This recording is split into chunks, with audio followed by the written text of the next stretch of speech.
मैं गौरव पांडे आपके अपने नित्य प्रीत हिंदी साहित्य यूट्यूब चैनल पर आपका स्वागत करता हूं। जैसा कि आप सब जानते हैं कि यूजीसी नेट जेआरएफ की परीक्षा दिनांक की घोषणा हो चुकी है और अब समय का अभाव है, इसलिए एक एक यूनिट की समीक्षा सरसरी निगाह से करना अत्यंत आवश्यक है। फटाफट रिवीजन की श्रेणी में मैं आज आपके समक्ष प्रचंड प्रहार सीरीज में आदिकाल पर वन लाइनर सीरीज लेकर आया हूँ। विश्वास मानिए, इससे बाहर कुछ नहीं आएगा। यदि आपने यह चैनल सब्सक्राइब नहीं किया है तो ज़रूर कर लें। वीडियो का कंटेंट अच्छा लगे तो लाइक और शेयर कर दें। तो आइए चलते हैं अपने प्रश्नों पर। आदिकाल, जिसकी शुरुआत 1050 संवत विक्रम संवत से 1375 विक्रम संवत मानी जाती है। यदि यह प्रश्न ईस्वी में पूछा जाए तो आप इसमें से 57 घटा दीजिएगा, आपको आदिकाल ईस्वी में पता चल जाएगा। पहले प्रश्न पर आते हैं। कीर्तिलता किस भाषा की रचना है? तो कीर्तिलता विद्यापति की रचना है और जो अवहट्ट भाषा में लिखी गई है। दूसरा प्रश्न है, आदिकाल में किस कवि ने अवहट्ट भाषा में रचना की? अब्दुल रहमान ने किया था संदेश रासक में। आल्हा किस ऋतु में गाया जाता है? आल्हा वर्षा ऋतु में गाया जाता है। आल्हा परमाल रासो एक ग्रंथ है, रासो ग्रंथ, जिसमें एक भाग के रूप में उद्धृत किया गया है जो जगनिक के द्वारा। ये कई बार क्वेश्चन पूछा भी जाता है कि आल्हा किस ग्रंथ में संकलित है, तो परमाल रासो और जगनिक ने लिखा था। रचनाओं को रचनाकारों के साथ सुमेलित करना है और ऑलरेडी सुमेलित है। कुमार रासो दलपत विजय ने लिखी है, परमाल रासो जगनिक ने, इसी में आलाखंड भी शामिल किया जाता है। विशलदेव रासो नरपत नाल ने, पृथ्वीराज रासो चंदवरदाई ने। पृथ्वीराज रासो के बारे में ये कहा जाता है कि अपूर्ण थी, जिसको इनके पुत्र जलहण ने, चंदवरदाई के पुत्र जलहण ने पूरा किया था। हिंदी साहित्य के आदिकाल का अभिनव जयदेव किसे कहा जाता है? तो अभिनव जयदेव विद्यापति को कहा जाता है। इनको कई उपाधियां और दी गई थी, जैसे इन्हें पंचानन, कवि कंठाहार, मैथिली कोकिल, नव कवि शेखर, दशावधान आदि उपाधियां। एक दो उपाधियां और हैं, बीच में मैं बता दूंगा। किन रचनाकारों की भाषा को संधा भाषा कहा गया? तो यह ध्यान देने वाली बात है कि बौद्ध और सिद्ध दोनों रचनाकारों को संधा भाषा प्रयोग करते देखा गया है। इनकी रचनाओं को ही संधा भाषा कहा गया है। रचनाओं को उनकी काव्य भाषा के साथ सुमेलित करना है। विजयपाल रासो नल्ले सिंह भाट अपभ्रंश भाषा में लिखी गई है। याद रखिएगा कि विजयपाल रासो नल्ले सिंह भाट द्वारा लिखी गई, जो कि अपभ्रंश भाषा की रचना है। चर्या गीत सबरपा की लिखी गई है, जो संधा भाषा में लिखी गई है। विद्यापति पदावली विद्यापति की है, जो कि मैथिली भाषा में लिखी गई है। विद्यापति पदावली के बारे में छायावादी कवि निराला जी ने कहा था कि इसे नागिन की लहर कहा है, विद्यापति पदावली को। पृथ्वीराज रासो चंदवरदाई और जलहण हिंदवी में लिखी गई है, हिंदवी भाषा में। आचार्य शुक्ल के अनुसार हिंदी साहित्य का आविर्भाव कब से माना जाता है? प्राकृत की प्रथम अवस्था से। हिंदी साहित्य का आविर्भाव कब से माना गया है? प्राकृत की अंतिम अपभ्रंश अवस्था से, आचार्य शुक्ल के अनुसार। अपभ्रंश के प्रथम महाकवि किसे कहा जाता है? स्वयंभू को। हिंदी का प्रथम महाकाव्य पृथ्वीराज रासो माना जाता है, चंदवरदाई कृति। आदिकालीन साहित्य में वीर रस की रचनाओं में प्रायः किस भाषा का प्रयोग किया गया? तो डिंगल भाषा का प्रयोग किया गया है। शब्दानुशासन के लेखक हेमचंद्र हैं। खालिक बारी किसकी रचना है? अमीर खुसरो की। डिंगल भाषा का संबंध किस साहित्य से है? राजस्थानी साहित्य से है। रासो शब्द की उत्पत्ति रसायन से किसने मानी है? तो रसायन से रामचंद्र शुक्ल ने, राजसूर्य से गाढ़ता दत्तासी ने और रसिक शब्द से नरोत्तम स्वामी ने। हजारी प्रसाद द्विवेदी ने संस्कृत के रासक शब्द से माना है और यही सर्वमान्य मत भी रहा है कि रासो शब्द की उत्पत्ति संस्कृत के रासक शब्द से निकली गई। लेकिन प्रथम व्याख्याता इसके आचार्य हजारी प्रसाद द्विवेदी जी ही थे, इसलिए इन्हीं का नाम लिया जाता है। आदिकालीन रचनाओं का सही अनुक्रम तो सबसे पहले श्रावकाचार्य लिखी गई है, जो देवसेन कृति है। दूसरी भरतेश्वर बाहुबली रास शालिभद्र सूरी लिखे हैं। इनको गणपति चंद्रगुप्त ने जो है प्रथम कवि भी कहा है। चंदन बाला रास आशुगु की रचना है। अब ध्यान देने वाली बात यह है कि क्रम से जब देखा जाएगा तो श्रावकाचार्य 1933 में लिखी गई, भरतेश्वर बाहुबली रास 1184 ईस्वी में और चंदन बाला रास 1200 ईस्वी में आशुगु द्वारा। स्थूली भद्र रास 1209 ईस्वी में जीनी धर्मसूरी द्वारा लिखी गई है। नेमिनाथ रास सुमति गुण के द्वारा लिखी गई 1213 ईस्वी में। रेवंत गिरिराज 1231 ईस्वी में विजय सेन सूरी द्वारा लिखी गई है। इन 6 रचनाओं को तो आप ध्यान में ज़रूर रखिएगा, क्योंकि इनसे क्रम पूछा जा सकता है कि क्रम में सजाइए, या इनके लेखकों के बारे में पूछा जा सकता है कि कौन किसने क्या लिखा। पुष्पदंत किस शताब्दी के कवि थे? तो पुष्पदंत 10वीं शताब्दी के कवि थे। कृतियों का सही अनुक्रम दिखाना है हमको। कुवलयमाला कथा 9वीं शताब्दी में उद्धतन सूरी द्वारा लिखी गई। राहुल वेल 10वीं शती में लिखी गई रोड़ा कवि के द्वारा। नखशिख वर्णन परंपरा का आरंभ अगर पूछा जाए कि नखशिख वर्णन परंपरा का आरंभ किस ग्रंथ से हुआ, तो राहुल वेल ग्रंथ से हुआ, जिसको लिखा था रोड़ा कवि ने। उक्त व्यक्ति प्रकरण दामोदर शर्मा की कृति है। इसका विषय व्याकरण है। ये 12वीं शताब्दी में आई। वर्ण रत्नाकर 14वीं शती में प्राप्त हुई। इसको ज्योतिषर ठाकुर ने लिखा है।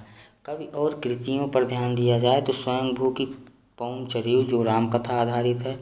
दूसरी रिठ नेमि चरियु जो कृष्ण काव्य पर आधारित है। नाग कुमार चरियु तीसरी रचना है। सभी 8वीं शती में ही लिखी गई थी। पुष्पदंत या पुण्यदंत महापुराण लिखे थे 10वीं शती में। रामकृष्ण चरित एवं तीर्थंकरों का वर्णन इसी में प्राप्त होता है। अब्दुल रहमान संदेश रासक 12वीं शती विरह काव्य है। सबरपा चर्यापद सबरपा के द्वारा चर्यापद लिखी गई। गोरख बानी के संपादक पीताम्बर दत्त बड़थवाल जी हैं। सजन सकारे जाएंगे नैन मरेंगे रोए उक्ति है अमीर खुसरो की है। सजन सकारे जाएंगे नैन मरेंगे रोए, ये अमीर खुसरो की पंक्ति है। अमीर खुसरो की रचना खालिक बारी वस्तुतः है फारसी हिंदी शब्दकोश है। खालिक बारी क्या है? अगर पूछा जाए खालिक बारी क्या है, तो एक शब्दकोश, फारसी हिंदी का शब्दकोश है। किस समीक्षक ने विद्यापति की पदावली को जीव और परमात्मा के संबंध का रूपक माना है? ध्यान दीजिएगा, किस समीक्षक ने विद्यापति की पदावली को जीव और परमात्मा के संबंध का रूपक माना है? जीव और परमात्मा के संबंध का रूपक आनंद कुमार स्वामी ने माना है। किसको? विद्यापति की पदावली को माना। हठयोग का प्रभाव किस पर पड़ा? हठयोग का प्रभाव गोरखनाथ जी पर पड़ा। काल के अनुसार कृतियों का क्रम बताना है।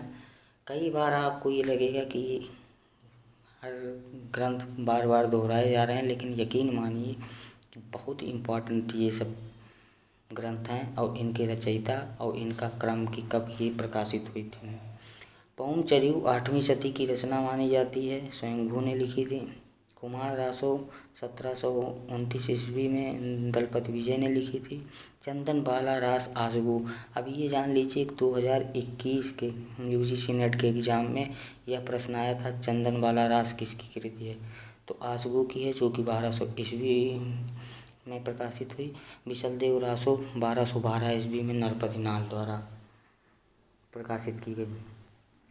आइए नेक्स्ट चलते हैं। उक्त व्यक्ति प्रकरण ग्रंथ का विषय क्या है? तो उक्त व्यक्ति प्रकरण, पहली बात तो दामोदर शर्मा या दामोदर भट्ट, इनमें बड़ा विभेद रहा है कि दामोदर शर्मा हैं या दामोदर भट्ट हैं। ये 12वीं शती की रचना है। व्याकरण पर आधारित ग्रंथ है उक्त व्यक्ति प्रकरण।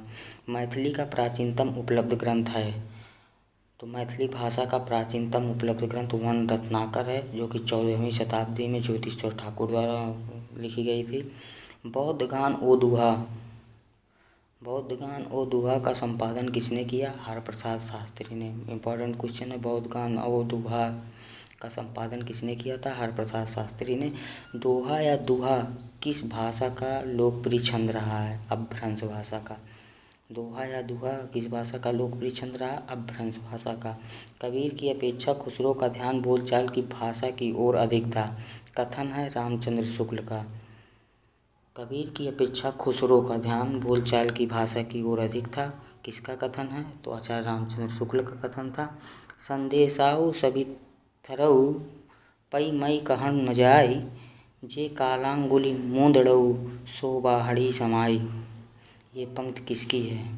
देख लीजिएगा। संदेशाऊ सभी थरऊ पई मई कहन न जाई, जे कालांगुली मूंदड़ऊ सो बाहड़ी समाई। पंक्ति है आदमहाड़ की। आदमहाड़ की मानी जाती है। रचना और उनके रचनाकार से फिर आके देख लिया जाए। जय मयंक जस चंद्रिका, ये मधुकर कवि की रचना है। पृथ्वीराज रासो चंद्रवरदाई। जब पृथ्वीराज रासो के बारे में पूछा जाए कि इसको पूर्ण किसने किया था, तो चल्हान ने। श्रावकाचार्य देवसेन की कृति है, जो कि 933 ईस्वी में आई थी। नेमिनाथ राज सुमति गुण होना चाहिए, गलती से छप गया हमारी। प्रकाशन वर्ष के अनुसार निम्न रचनाओं का सही क्रम होगा। तो श्रावकाचार्य, फिर से वही प्रश्न दोहरा दिया गया कि श्रावकाचार्य 1933 ईस्वी देवसेन के द्वारा लिखी गई। भरतेश्वर बाहुबली रास 1184 ईस्वी शालिभद्र सूरी, जिनको गणपति चंद्रगुप्त ने प्रथम कवि माना है। चंदन बाला रास आसगू की कृति है, जो 1200 ईस्वी में आई। रेवंत गिरी रास विजय सेन सूरी की है। यहाँ सरी लिख उठा है, सूरी होना चाहिए। विजय सेन सूरी की है। रचना काल की दृष्टि से निम्नलिखित कृतियों का सही अनुक्रम है। तो दोहा कोश सरहपा द्वारा लिखा गया। सरहपा को सरोज ब्रज या राहुल भद्र भी कहा जाता है। तो ये ध्यान रखिएगा कि कोई भी प्रश्न में घुमा सकते हैं। सरहपा की जगह सरोज ब्रज या राहुल भद्र भी दे सकते हैं। तो दोहा कोश के रचनाकार सरहपा, इन्हीं को सरोज ब्रज, राहुल ब्रज सब कहा जाता था। श्रावकाचार्य 1933 ईस्वी में देवसेन द्वारा लिखी गई। संदेश रासक 12वीं शती में अब्दुल रहमान द्वारा।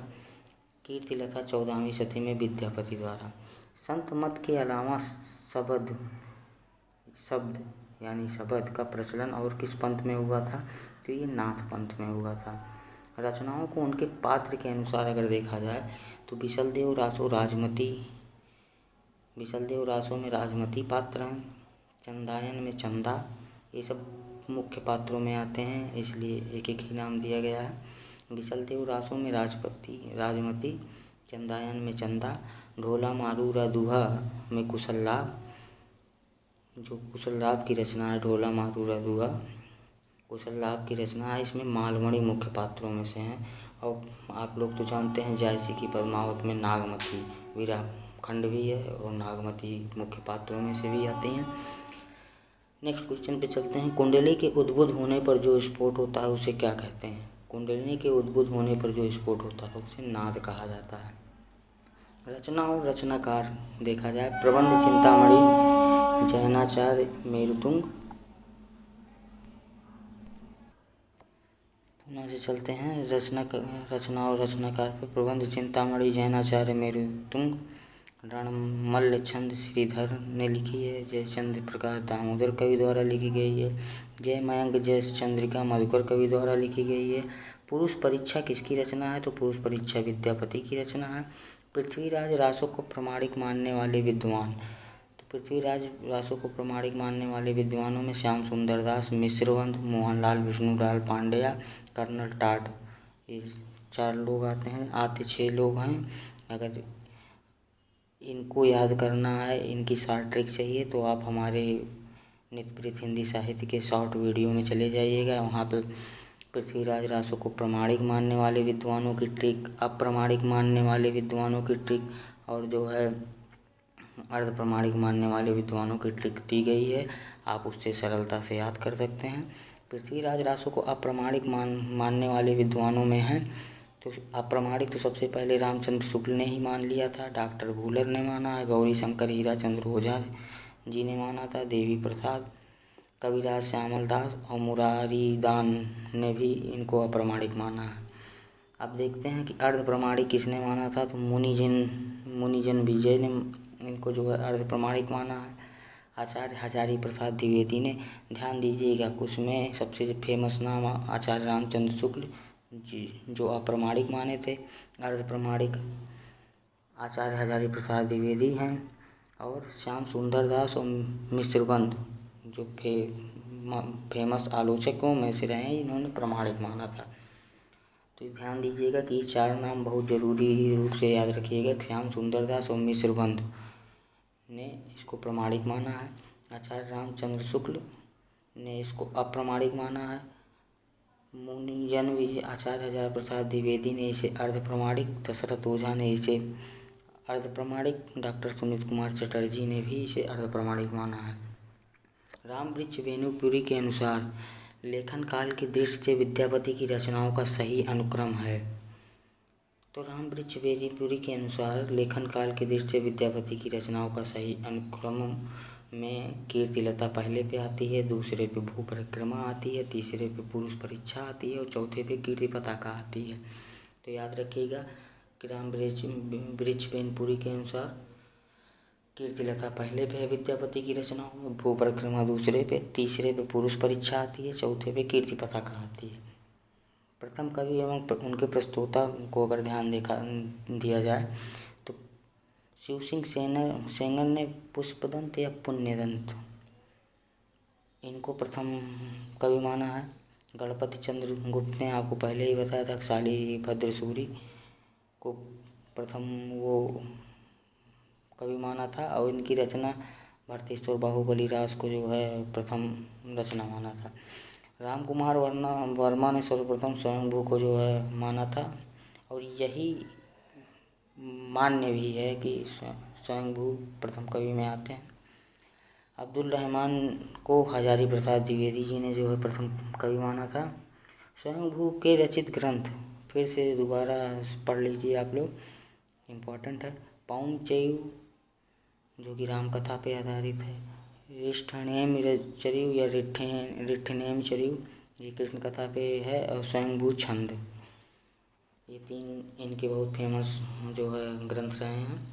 अयोध्या के राजा भरत और तक्षशिला के राजा बाहुबली को लेकर किस जैन कवि ने चरित काव्य लिखा? तो शालिभद्र सूरी, भरतेश्वर बाहुबली रास इन्हीं के ऊपर लिखी गई है, जिसे गणपति चंद्रगुप्त ने प्रथम जो है कवि माना था। तो शालिभद्र सूरी ही वो जैन कवि थे जिन्होंने अयोध्या के राजा भरत और तक्षशिला के राजा बाहुबली को लेकर एक चरित काव्य लिखा। किस साहित्य में सर्वाधिक चरित काव्य रचे गए? तो जैन साहित्य वो था जिसमें सर्वाधिक चरित काव्य रचे गए। हिंदी का वास्तविक प्रथम कवि चंद्रवरदाई को ही कहा जा सकता है। किसका कथन है? तो मिश्रबंधु का कथन है। यह ग्रंथ ना तो भाषा के इतिहास के और न साहित्य के इतिहास के जिज्ञासुओं के काम का है। किस रासो ग्रंथ के संदर्भ में आचार्य रामचंद्र शुक्ल ने यह विचार प्रकट किया? तो पृथ्वीराज रासो जो चंद्रवरदाई कृति है उसके संबंध में जो है आचार्य रामचंद्र शुक्ल ने यह विचार प्रकट किया था कि यह ग्रंथ न तो भाषा के इतिहास के और न साहित्य के इतिहास के जिज्ञासुओं के किसी काम का है। किस रासो ग्रंथ का संबंध विग्रहराज चतुर्थ से है? तो विशलदेव रासो नरपति नाल की रचना है विशलदेव रासो। इसका संबंध विग्रहराज चतुर्थ से है। और हिंदी में सर्वप्रथम 12 मासा वर्णन अगर पूछा जाए किस ग्रंथ में संकलित है तो वो विशलदेव रासो ही है, जिसमें हिंदी में सर्वप्रथम 12 मासा वर्णन प्रयुक्त किया गया था। इस छोटी सी पुस्तक को ऐसे वीर का रासो कहना खटकता है। आचार्य रामचंद्र शुक्ल का यह कथन, पहली बात तो ये ध्यान दीजिएगा कि इस छोटी सी पुस्तक को ऐसे वीर का रासो कहना खटकता है, किसका कथन है? तो आचार्य रामचंद्र शुक्ल का कथन है। किस ग्रंथ के लिए कहा गया है? किस रासो ग्रंथ के लिए कहा गया है? तो विशलदेव रासो के लिए कहा गया है, जिसकी लेखक जो है रचयिता नरपत नाल जी थे। इन्हीं के संबंध में यह कथन कहा गया था कि विद्यापति ने कीर्तिलता की रचना, नेक्स्ट क्वेश्चन है, विद्यापति ने कीर्तिलता की रचना अवहट्ट भाषा में की है। यहाँ अवहट्ट का अर्थ है, तो यहाँ पे अवहट्ट का अर्थ मैथिली युक्त विकसित अपभ्रंश भाषा से है। यहाँ अवहट्ट का अर्थ क्या है? मैथिली युक्त विकसित अपभ्रंश भाषा को अवहट्ट कहते थे। तो विद्यापति ने कीर्तिलता की रचना मैथिली युक्त विकसित अपभ्रंश भाषा या अवहट्ट भाषा में की है। रामचंद्र शुक्ल ने 84 सिद्धों के अंतर्गत किसे योगिनियों के रूप में उल्लेखित किया? तो 84 सिद्धों के अंतर्गत मणिभद्रपा, कनखलापा और लक्ष्मीकरा, यही योगिनियाँ थी 3। और कुछ लोग तो ये मानते हैं कि इनका नाम ही एक ही था, इन्हीं में चलता है। सिद्धों में वह कौन थे जिसकी साधना से प्रभावित होकर उड़ीसा के राजा दारिकपा और उनके मंत्री डेंगीपा उनके शिष्य हो गए? सिद्धों में वह कौन थे जिनकी साधना से प्रभावित होकर उड़ीसा के राजा दारिकपा और उनके मंत्री डोंगीपा उनके शिष्य हो गए थे? तो वह लुइपा थे, जिनकी साधना से प्रभावित, लुइपा ऐसे सिद्ध संत थे जिनकी साधना से प्रभावित होकर उड़ीसा के राजा दारिकपा और उनके मंत्री डेंगीपा उनके शिष्य हो गए थे। काव्य शास्त्र के प्रसिद्ध कश्मीरी आचार्य अभिनव गुप्त ने अपने तंत्रालोक में कौन से नाथ की वंदना की है? तो मत्स्येंद्र नाथ की। अभिनव गुप्त ने अपने तंत्रालोक में जिस आचार्य की वंदना की वो मत्स्येंद्र नाथ थे। सिद्धों में प्रचलित महामुद्रा शब्द का अभिप्राय है सिद्ध प्राप्ति हेतु स्त्री संसर्ग। सिद्धों में प्रचलित महामुद्रा शब्द का अभिप्राय सिद्धि प्राप्ति हेतु स्त्री संसर्ग होता है। रचनाओं को उनके रचनाकार के साथ अगर जोड़ा जाए तो राउरवेल रोड़ा कवि, कुमार रासो दलपत विजय, चंदन बाला रास आसबू की है, योगचर्या डोंबिपा। अब यहाँ ध्यान दीजिएगा कि योगसार और योगचर्या दोनों अलग चीज़ हैं। योगचर्या जब आएगा तो डोंबिपा ने लिखी है, योगसार आएगा तो जोइंदू की रचना मानी जाती है योगसार, जो कि 6वीं सदी की रचना मानी गई है। रेवंत गिरी रास विजय सेन सूरी की है, भरतेश्वर बाहुबली रास शालिभद्र सूरी की है, विशल देव रासो नरपतनाल ने लिखी है, चंदन बाला रास आसुगु की है। कई चीज़ें बार बार दोहराव में आ गई हैं, उस पर ध्यान मत दीजिएगा, लेकिन बार बार पढ़ने से आपको अच्छा याद भी हो जाएगा। रचना काल के अनुसार रचनाओं का सही अनुक्रम अगर देखा जाए तो कुवलय माला कथा 9वीं सदी में उद्धतम सूरी के द्वारा लिखी गई, राहुलवेल 10वीं सदी में रोड़ा कवि के द्वारा, उक्त व्यक्ति प्रकरण 12वीं सदी में दामोदर शर्मा या दामोदर भट्ट के द्वारा लिखी गई, वन रत्नाकर 14वीं सदी में ज्योतिश्वर ठाकुर द्वारा लिखी गई। सिद्ध साहित्य के अंतर्गत 84 सिद्धों की वे साहित्यिक रचनाएं आती हैं जो पूर्ववर्ती अपभ्रंश में लिखी गई हैं। तो ये आप ध्यान रखिएगा कि सिद्ध साहित्य के अंतर्गत 84 सिद्धों की वे साहित्यिक रचनाएं किस वर्ग में आती हैं? पूर्ववर्ती अपभ्रंश में जो लिखी गई हैं उसी वर्ग में आती हैं। घोर अंधारे चंदमणि जिम उज्जो करे, परम सुहासु एकु कने दुरी अशेष हरे, उपयुक्त दोहे में महासुह का संबंध किस किससे है? तो यहाँ पे महासुह का संबंध महासुख, पहला देखते हैं महासुख, महासुह का तत्सम रूप है, सही है। महासुख प्रज्ञानियों का पारिभाषिक शब्द है, सही है। तीसरा, प्रजा और योग से महासुख की दशा संभव होती है। ये तीनों महासुख का संबंध बताते हैं और इनको ध्यान में रखिएगा, क्योंकि जब प्रश्न आएगा तो इसमें से महासुख की संबंध किससे नहीं है या किस किससे है तो यह आपको लगाना पड़ेगा। 1, 2, तीनों से संबंध है महासुख का। रचना और उनके रचनाकार, प्राकृतिक प्रकाश वरुरुचि की है, श्रावकाचार्य देवसेन की है, प्रबंध चिंतामणि जैनाचार्य मेरुतंग की है, कुमारपाल प्रतिबोध सोमप्रभ सूरी की रचना है। आदिकाल के नामकरण एवं उनके प्रस्तोता अगर ध्यान दिया जाए तो आधार काल सुमन राजे और मोहन अवस्थी दोनों ने कहा था।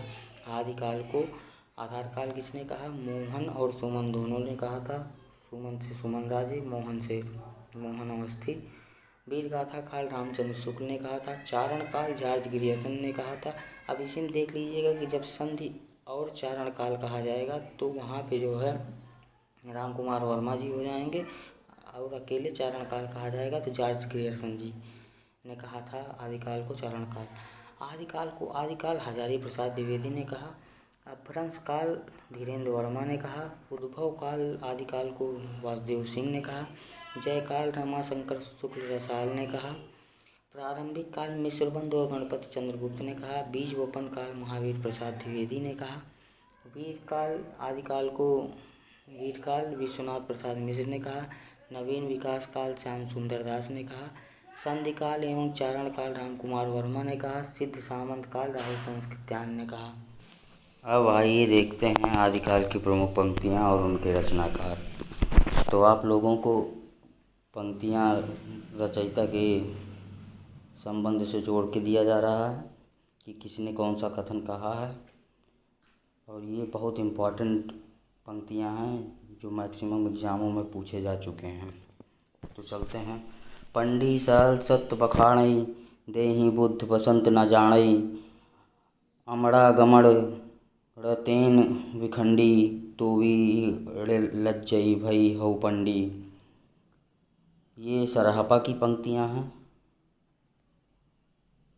और सराहपा ने और एक पंक्ति कही है। ब्रह्मणे म जानत ही भेऊ, एवं पढ़ू चच्चू बेऊ, मष्टि पाणी कुश लई पढ़त, घरई बसई अग्नि हुड़त। तीसरी पंक्ति है। आगम वेह पुराणहि, पाणी माण वहंती। इन सब तीनों पंक्तियों को ध्यान दीजिएगा कि ये सराहपा की पंक्तियां हैं और ये हर बार पूछी गई हैं, इसलिए इन पे विशेष ध्यान दीजिएगा। लुइपा ने कहा है। का तरुअर पंच विड़ाल, भाव न होई अभाव उड़ जाड़ई। ये दो पंक्तियां हैं।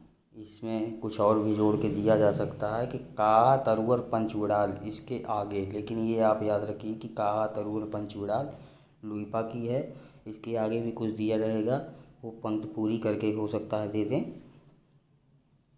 लेकिन आप मेन चीज़ याद रखिए कि का तरुअर पंच विड़ाल एक पंक्ति हो गई। दूसरी पंक्ति भाव न होई अभाव न जानई, ये जोड़ के आएगा आगे की पंक्तियाँ।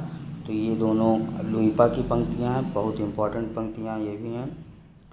अब्दुल रहमान ने खड़ भाषा पुराण चा कुरान कथित मया, खड़ भाषा पुराण चा कुरान कथित मया, ये 2014 दिसंबर में आ चुका है। और इसके बाद संदेशडऊ सवितरडऊ हऊ कहणा अस्मत्थ, संदेशडऊ सवितरडऊ हऊ कहणा अस्मत्थ, ये अब्दुल रहमान की दोनों है। खड़ भाषा पुराण सा कुरान कथित मया, संदेशणऊ सवितरडऊ हऊ कहणम अस्मत्थ। जगनिक की एक पंक्ति है कि ये बहुत इम्पोर्टेंट पंक्ति है और हर बार कुछ ना कुछ, चाहे टीजीटी हो, पीजीटी हो, अन्य एग्ज़ाम हो, इसमें ये बहुत इम्पोर्टेंट पंक्तियों में से ये आती है। और ये जगनिक के परमाण रासों के आला खंड से ली गई है।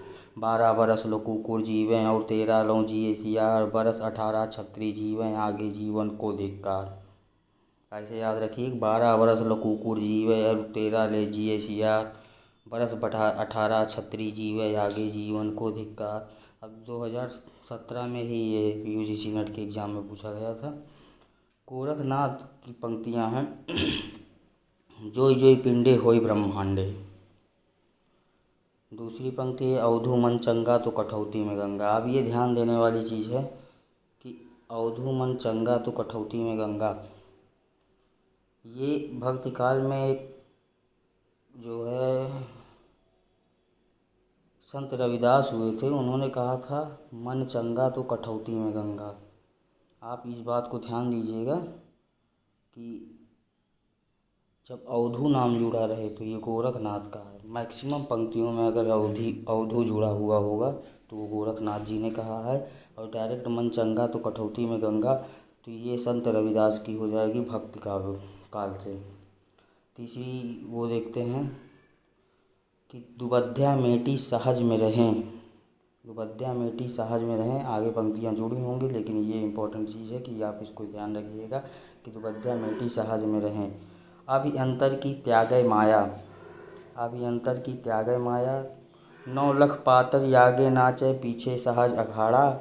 ऐसे मन लो जोगी खेलें, तब अंतरि बसे भंडारा। नेक्स्ट पंक्ति है, अवधू रहिया हाटे बाटे, रूप बिरछ की छाया। तजबा काम क्रोध लोभ मोह संसार की माया। ये 6 पंक्तियाँ जो हैं गोरखनाथ की रही हैं। इनको ध्यान दीजिएगा कि इनसे ही गोरखनाथ से अगर क्वेश्चन पूछे जाएंगे तो इन्हीं में से कुछ पूछा जाएगा। अमीर खुसरो पर आते हैं। इनकी भी पंक्तियाँ आदिकाल में बहुत मशहूर रही हैं। इनके में तो कुछ भी पूछा जा सकता है, लेकिन मेरे समझ से इतनी चीज़ें इम्पॉर्टेंट हैं जो आपको ध्यान में रखनी चाहिए। मोरा जोबना नवेलरा भयो है गुलाल, कैसे गर्दीनी करस मोरी माल। मोरा जोबना नवेलरा भयो है गुलाल, कैसे गर्दीनी कस मोरी माल। सूनी शेष डरावन लागे, बिरहा अग्नि मोहि डस डस जाए।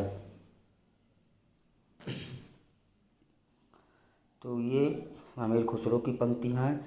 अमीर खुसरो की एक बहुत मशहूर पंक्ति ये भी है, जेहाल मिस्की मुकुंद तवा फुल, दुराए नैना बनाए बतियाँ।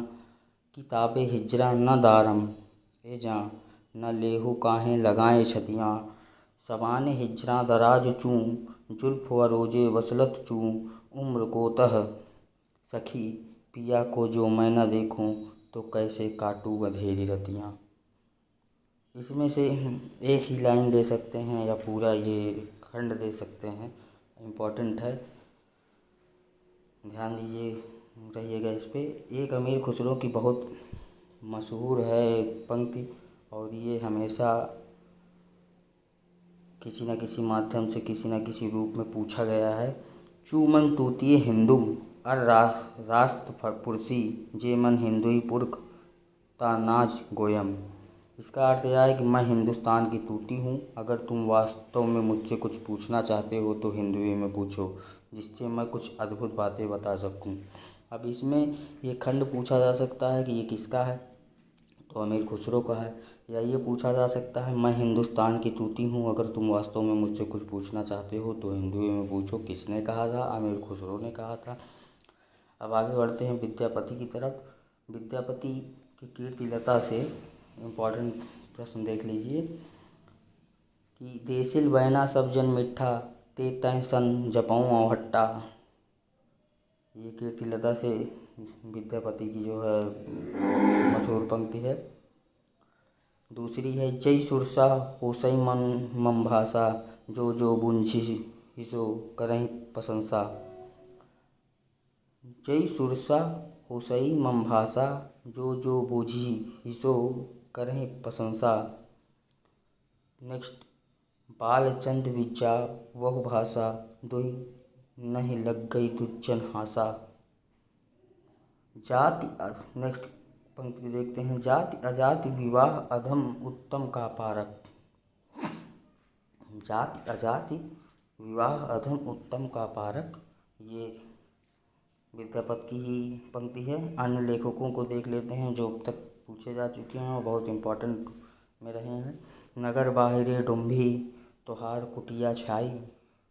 नगर बाहिरे डुम्भी तोहार कुटिया छाई, ये कर्णहपा की है। कड़ुआ बोल न बोलिस नारी, नरपत नाल की है। कड़ुआ बोल न बोलिस नारी, नरपत नाल की है। बज्जिन घोर निशान राज चौहान चहूँ दिन, ये चंदवरदाई की है। अब पंक्तियाँ तो इतनी इम्पोर्टेंट हो गई, इसको आप बार बार 2-3 बार पढ़ लीजिएगा किसकी है, कौन सी पंक्ति है। अब आइए देखते हैं आदिकाल की प्रमुख पंक्तियाँ और उनके रचनाकार। तो आप लोगों को पंक्तियाँ रचयिता के संबंध से जोड़ के दिया जा रहा है कि किसने कौन सा कथन कहा है, और ये बहुत इम्पोर्टेंट पंक्तियाँ हैं जो मैक्सिमम एग्जामों में पूछे जा चुके हैं। तो चलते हैं। पंडी साल सत्य बखाणई, देहि बुद्ध बसंत न जानई। अमड़ा गमड़ रतेन विखंडी, तोवी लज्जई भई हऊ पंडी। ये सरहपा की पंक्तियाँ हैं। और और सरापा ने और एक पंक्ति कही है, ब्रह्मणे म जानत ही भेऊ एवै पढ़ऊ चच्चु बेऊ मष्टि पाणि कुई कुश लई पढ़त घरई बसई अग्नि हुड़त। तीसरी पंक्ति है, आगम वेह पुराणै पाणि माण वहंती। इन सब तीनों पंक्तियों को ध्यान दीजिएगा कि ये सरापा की पंक्तियां हैं और ये हर बार पूछी गई हैं, इसलिए इन पे विशेष ध्यान दीजिएगा। लुइपा ने कहा है, का तरुअर पंच विडाल भाव न होई अभाव उड़ जाड़ई। ये दो पंक्तियां हैं, इसमें कुछ और भी जोड़ के दिया जा सकता है कि का तरुअर पंच विडाल इसके आगे, लेकिन ये आप याद रखिए कि का तरुअर पंच विडाल लुइपा की है, इसके आगे भी कुछ दिया रहेगा, वो पंक्ति पूरी करके हो सकता है दे दें, लेकिन आप मेन चीज़ याद रखिए कि का तरुअर पंच विडाल एक पंक्ति हो गई। दूसरी पंक्ति भाव न होई अभाव न जानई, ये जोड़ के आएगा आगे की पंक्तियाँ। तो ये दोनों लुइपा की पंक्तियाँ हैं, बहुत इम्पोर्टेंट पंक्तियाँ ये भी हैं। अब्दुल रहमान ने खड़ भाषा पुराण चा कुरान कथित मया, खड़ भाषा पुराण चा कुरान कथित मया, ये 2014 नेट दिसंबर में आ चुका है। और इसके बाद संदेशडौ सवितरडौ हऊ कहणा अस्मत्थ, संदेशडौ सवितरडौ हऊ कहणा अस्मत्थ, ये अब्दुल रहमान की दोनों हैं। खड़ भाषा पुराण सा कुरान कथित मया, संदेशणौ सवितरडौ हऊ कहणम अस्मत्थ। जगनिक की एक पंक्ति है कि ये बहुत इम्पोर्टेंट पंक्ति है और हर बार कुछ ना कुछ, चाहे टीजीटी हो, पीजीटी हो, अन्य एग्ज़ाम हो, इसमें ये बहुत इम्पोर्टेंट पंक्तियों में से ये आती है। और ये जगनिक के परमार रासों के आला खंड से ली गई है। 12 बरस लो कुकुर जीवें और 13 लो जिए सियार, बरस 18 छत्री जीवें आगे जीवन को धिक्कार। ऐसे याद रखिए, 12 बरस लो कुकुर जीवे और 13 ले जिए सियार, बरस 18 छत्री जीवे आगे जीवन को धिक्कार। अब 2017 में ही ये यूजीसी नेट के एग्ज़ाम में पूछा गया था। गोरखनाथ की पंक्तियां हैं, जोई जोई पिंडे होई ब्रह्मांडे। दूसरी पंक्ति है, अवधू मन चंगा तो कठौती में गंगा। अब ये ध्यान देने वाली चीज़ है कि अवधू मन चंगा तो कठौती में गंगा, ये भक्ति काल में एक जो है संत रविदास हुए थे, उन्होंने कहा था मन चंगा तो कठौती में गंगा। आप इस बात को ध्यान दीजिएगा कि जब अवधू नाम जुड़ा रहे तो ये गोरखनाथ का है। मैक्सिमम पंक्तियों में अगर अवधू जुड़ा हुआ होगा तो वो गोरखनाथ जी ने कहा है। और डायरेक्ट मन चंगा तो कठौती में गंगा, तो ये संत रविदास की हो जाएगी भक्ति काल से। तीसरी वो देखते हैं कि दुबध्या मेटी सहज में रहें, दुबध्या मेटी सहज में रहें। आगे पंक्तियाँ जुड़ी होंगी, लेकिन ये इम्पोर्टेंट चीज़ है कि आप इसको ध्यान रखिएगा कि दुबध्या मेटी सहज में रहें। अभिअंतर की त्यागय माया, अभिअंतर की त्यागय माया, 9 लख पातर यागे नाचे पीछे सहज अखाड़ा, ऐसे मन लो जोगी खेलें तब अंतरि बसै भंडारा। नेक्स्ट पंक्ति है, अवधू रहिया हाटे बाटे रूप बिरछ की छाया, तजबा काम क्रोध लोभ मोह संसार की माया। ये 6 पंक्तियाँ जो हैं गोरखनाथ की रही हैं, इनको ध्यान दीजिएगा कि इनसे ही गोरखनाथ से अगर क्वेश्चन पूछे जाएंगे तो इन्हीं में से कुछ पूछा जाएगा। अमीर खुसरो पर आते हैं, इनकी भी पंक्तियाँ आदिकाल में बहुत मशहूर रही हैं। इनके में तो कुछ भी पूछा जा सकता है, लेकिन मेरे समझ से इतनी चीज़ें इम्पोर्टेंट हैं जो आपको ध्यान में रखनी चाहिए। मोरा जोबना नवेलरा भयो है गुलाल, कैसे गर्दीनी करस मोरी माल। मोरा जोबना नवेलरा भयो है गुलाल, कैसे गर्दीनी कस मोरी माल। सूनी शेष डरावन लागे बिरहा अग्नि मोहि डस डस जाए। तो ये अमीर खुसरो की पंक्तियाँ हैं। अमीर खुसरो की एक बहुत मशहूर पंक्ति ये भी है, जेहाल जेहाल मिस्की मुकुन तवा फुल दुराए नैना बनाए बतियाँ किताबे हिजरा न दारम ए जां न लेहु काहें लगाए छतियाँ सबाने हिजरा दराज चूँ जुल्फ व रोजे वसलत चूँ उम्र को तह सखी पिया को जो मैं न देखूं तो कैसे काटूँ अंधेरी रतियाँ। इसमें से एक ही लाइन दे सकते हैं या पूरा ये खंड दे सकते हैं, इम्पोर्टेंट है, ध्यान दीजिए रहिएगा इस पे। एक अमीर खुसरो की बहुत मशहूर है पंक्ति और ये हमेशा किसी न किसी माध्यम से किसी न किसी रूप में पूछा गया है। चूमन तूतिए हिंदुम अर रास्त पुरसी जे मन हिंदुई पुरख तानाज गोयम। इसका अर्थ यह है कि मैं हिंदुस्तान की तूती हूँ, अगर तुम वास्तव में मुझसे कुछ पूछना चाहते हो तो हिंदुई में पूछो, जिससे मैं कुछ अद्भुत बातें बता सकूँ। अब इसमें ये खंड पूछा जा सकता है कि ये किसका है, तो अमीर खुसरो का है। या ये पूछा जा सकता है मैं हिंदुस्तान की तूती हूँ, अगर तुम वास्तव में मुझसे कुछ पूछना चाहते हो तो हिंदुई में पूछो। किसने कहा था? अमीर खुसरो ने कहा था। अब आगे बढ़ते हैं विद्यापति की तरफ। विद्यापति की कीर्तिलता से इम्पोर्टेंट प्रश्न देख लीजिए कि देसिल बैना सब जन मिठा ते तह सन जपऊँ हट्टा।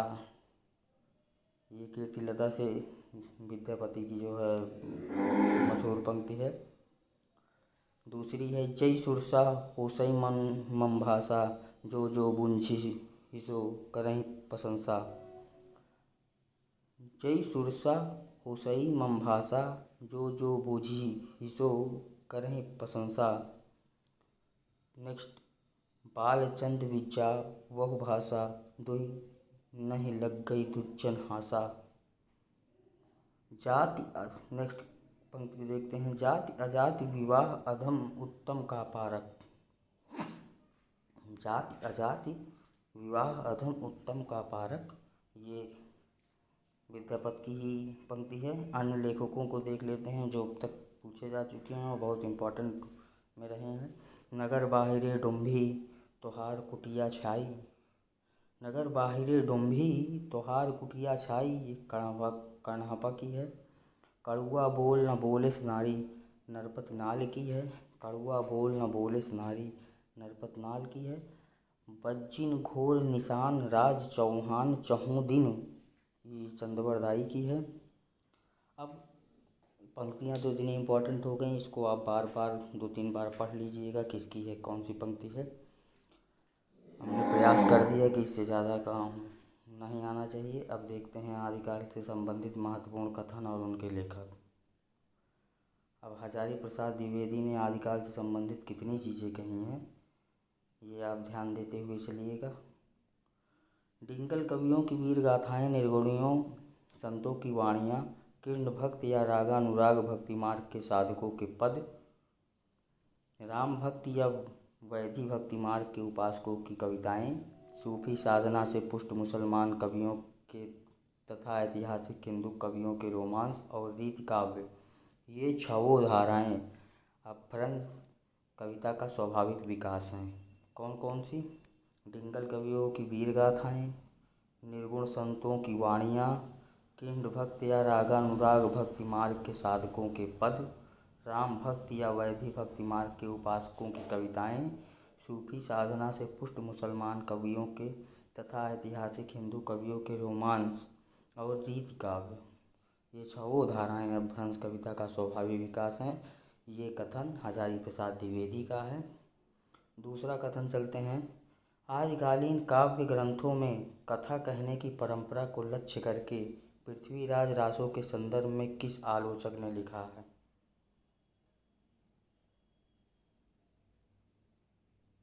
क्या लिखा है कि कथा की परीक्षा इतिहास की दृष्टि से नहीं, काव्य की दृष्टि से होनी चाहिए। पुरानी कथाएं काव्य ही अधिक हैं, इतिहास वे एकदम नहीं। ये मत हजारी प्रसाद द्विवेदी का है और ये पृथ्वीराज रासो के संदर्भ में कही गई है। तीसरा कथन देख लेते हैं। 14वीं-15वीं शताब्दी के हिंदुओं, मुसलमानों, सामंतों, शाहरों, सेना के सिपाहियों और लड़ाइयों का जीवंत और यथार्थ वर्णन हमीर काव्य में हुआ। यह कथन किसका है? हजारी प्रसाद द्विवेदी का। 14वीं-15वीं शताब्दी के हिंदुओं, मुसलमानों, सामंतों, शहरों, सेना के सिपाहियों और लड़ाइयों का जीवंत और यथार्थ वर्णन हमीर काव्य में हुआ है, हमीर रासों में। ये कथन किसका है? हजारी प्रसाद द्विवेदी का। आदिकाल को अत्यधिक विरोधी और व्याघातों का युग कहा है हजारी प्रसाद द्विवेदी ने।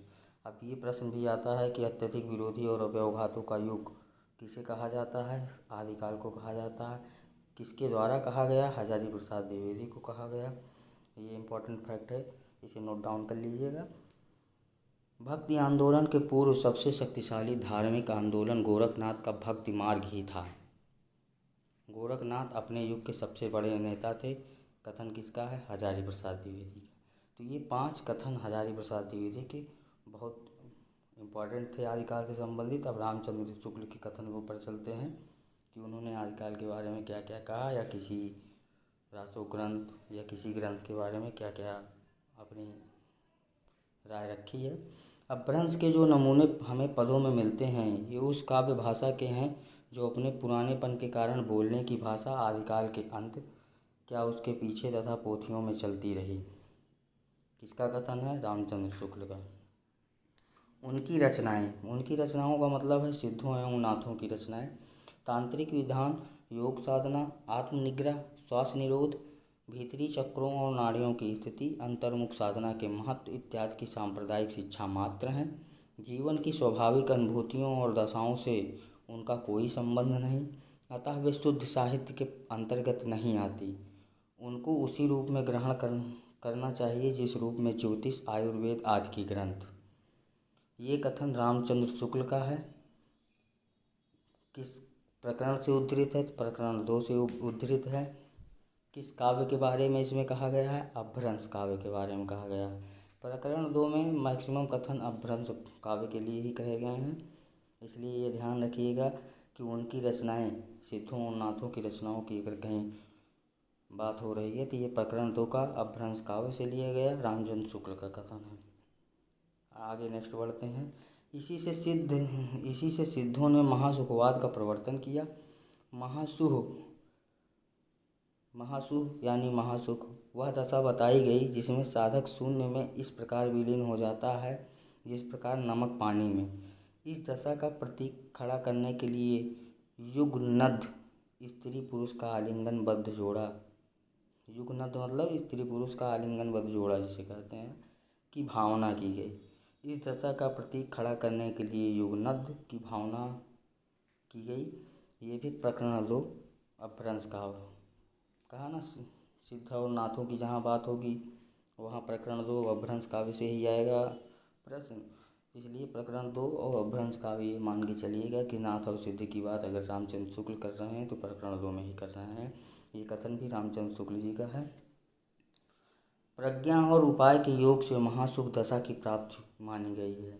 इसे आनंद स्वरूप ईश्वरत्व ही समझिए। निर्वाण के 3 अवयव ठहराए गए हैं, शून्य, विज्ञान और महासुख।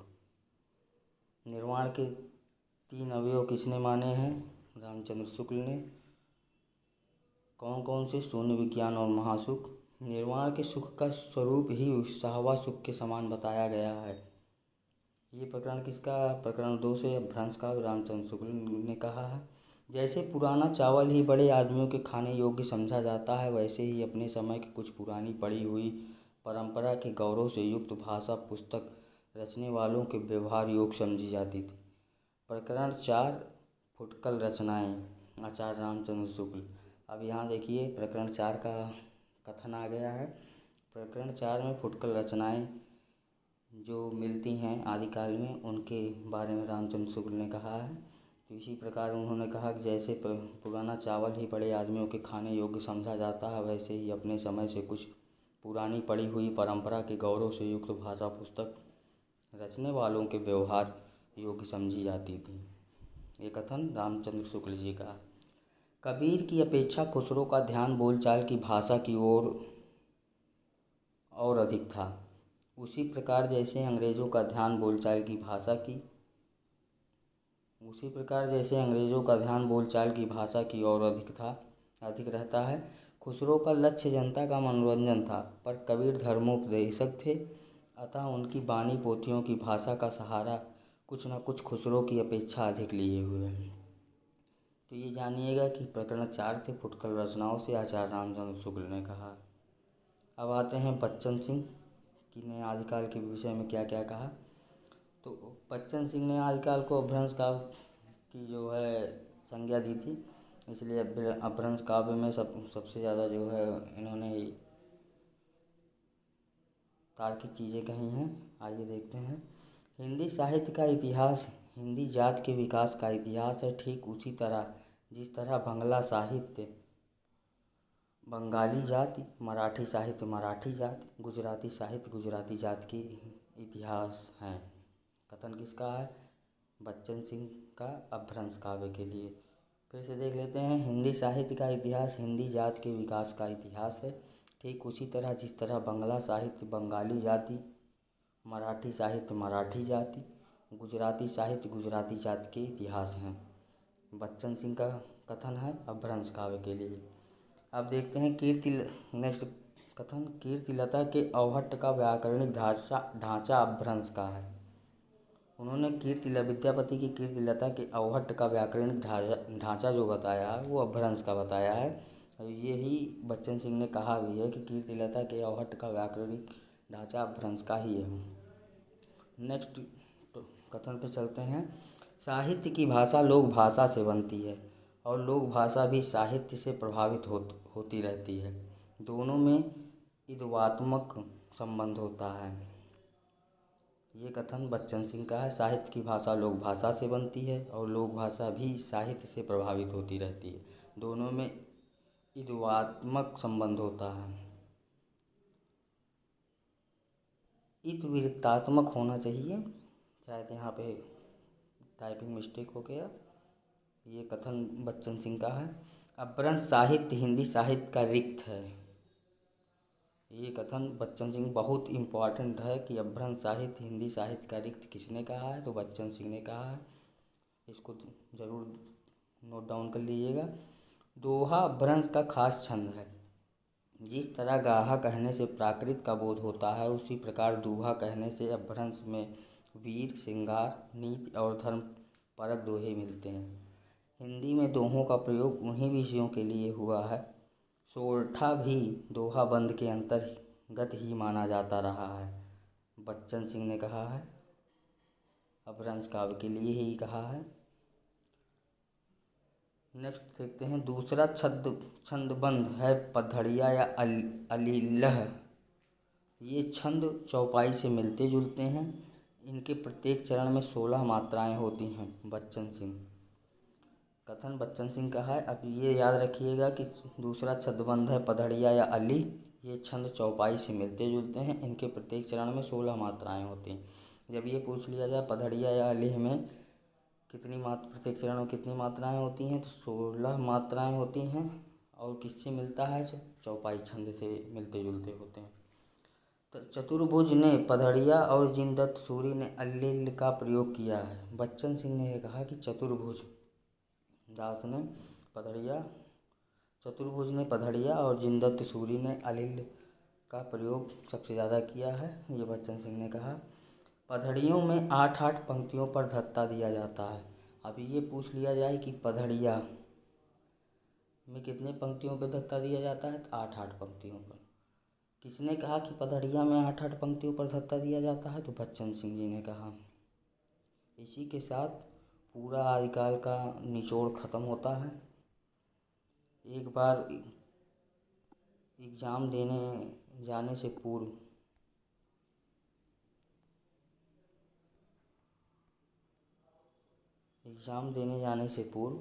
आप लोगों को ये ध्यान रखना होगा कि इसको कम से कम 2 से 3 बार देखते हुए आप तब जाएं, जिससे आपको काफ़ी अच्छा फ़ायदा मिलेगा। इसी के साथ मैं आज के लिए क्लास ओवर करता हूँ। अगर कंटेंट अच्छा लगा हो तो वीडियो को लाइक, सब्सक्राइब और शेयर ज़रूर करें। धन्यवाद।